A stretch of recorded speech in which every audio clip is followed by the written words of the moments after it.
Hi, this is Kevin, one of the co-founders of WordBot, and in today's video, I'm going to be going over how to find long tail keywords using Google. Now, if you're in in the content creation space, or you're blogging, doing some type of networking, or of a way to gather organic traffic to your website, social media platforms, things like that, a lot of companies use what are called blogs, and in those blogs, you will create content to essentially help people on the internet find the products and services you have to offer. So with Google, what you can do is there's a lot of things you can do for free. Now, there are a lot of tools out there, including WordBot, that does give you the ability to create content. But what you do need is the type of keywords that your end users are looking for. So using Google, they have a lot of neat features built in that are essentially free if you know how to use them. So one of the first things is you can see like the trending searches here. Now these trending searches, they could be for things that are currently going on, stuff that are news that's going on in the world, could be local to your area. So these are some things that you can kind of see. You see it's a Black Friday, sports stuff, things like that. But the real power is in the autocomplete. So let's say, we're looking for something about tomatoes. So you see how it starts to autocomplete and find stuff, but maybe we want to know how to grow tomatoes. Now you see all of the autocompleted things. Now these are things that typically people are searching for, whether it be in your state, indoors, in pots. A lot of these searches are things that you can potentially grab and see what kind of articles are being written for it. So let's say we take this one first here: how to grow tomatoes from seeds, or actually let's put indoors. So we see everything that comes up. So we have about 4.8 million results.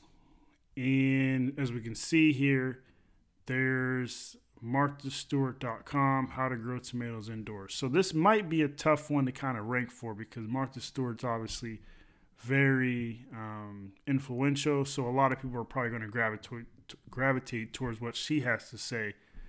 But that doesn't mean that you have to stop, initially there. Some of the things you can do is you can change in the second. So the second thing is you can do is change some of the modifiers. So how to grow tomatoes indoors. You can do what do you need to grow tomatoes indoors. So you can change some of the different words, or kind of play with that. You got what. Let's think of some other modifiers. How. Where, where can I grow tomatoes in the winter? Where to grow tomatoes indoors, so stuff like that. So you got to think of some type of questions people online are going to be asking. So, I got what do you need to grow tomatoes indoors? So if I select that there, so we got 41 million results. You got jobscompany.com. How to grow tomatoes indoor like a pro. And then now the other thing is we can look at what people ask here in this section. So can you grow tomatoes indoors all year round? How long will a tomato plant produce indoors? Now you can also take these and let's see if we can copy that. And you can copy that into the search to see what comes up. So how long will a tomato plant produce indoors?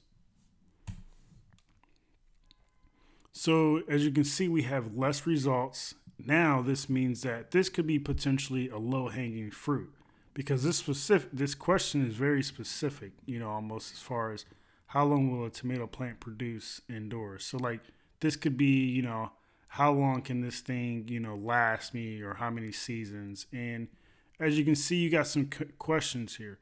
How long could a tomato plant live if kept indoors? So that means we have the potential to be able to rank for possibly one of these questions, because we got some people here who aren't getting the questions that they need answered, possibly from Google results, because we can see there aren't as many results, and a lot of them might not be specific to that exact question. So this could be an actual title here. This could be, your potential H1 tag that you could use to base your blog around.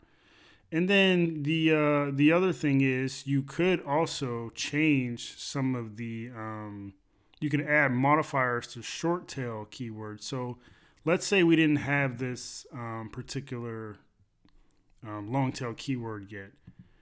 We can go, let's say we go to Google and we just have tomatoes, right?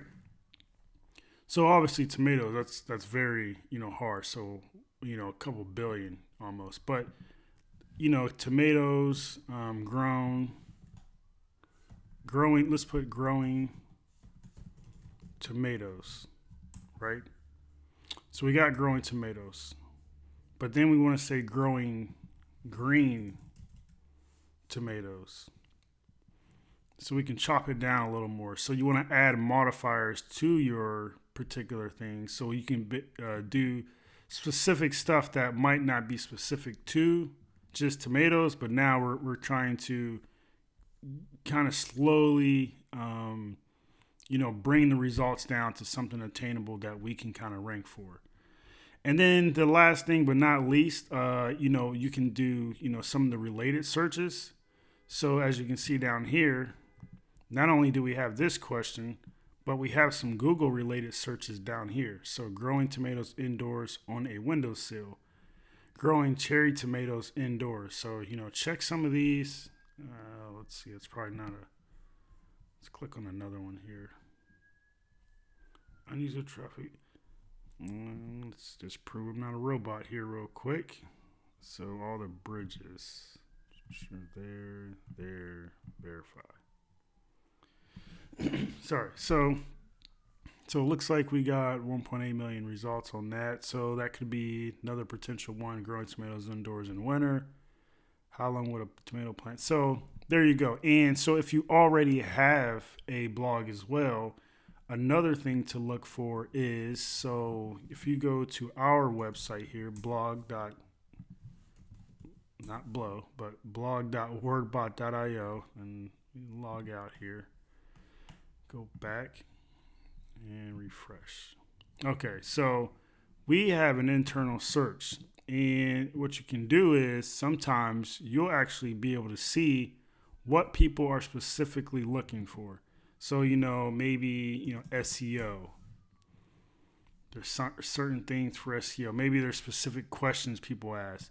And if they're already, and that's a gold mine, because if they're already on your site searching these things, that means they probably may have not found the question or the answer anywhere else. Or it could be a potential reason for you just to write an article about it, because people are looking for it on your site. So if they come there and they're already coming here from another ranked keyword, you can potentially link that page to another page that they landed on, and now you have a lot of internal linking and stuff going on as well.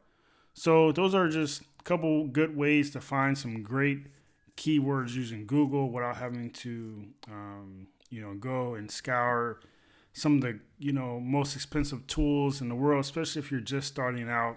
That's just a great way to kind of go about that. And so if you have any questions in regards to any of the stuff I talked about in today's video, drop me a comment down below. I'll be sure to get back with you. Again, like and subscribe our channel.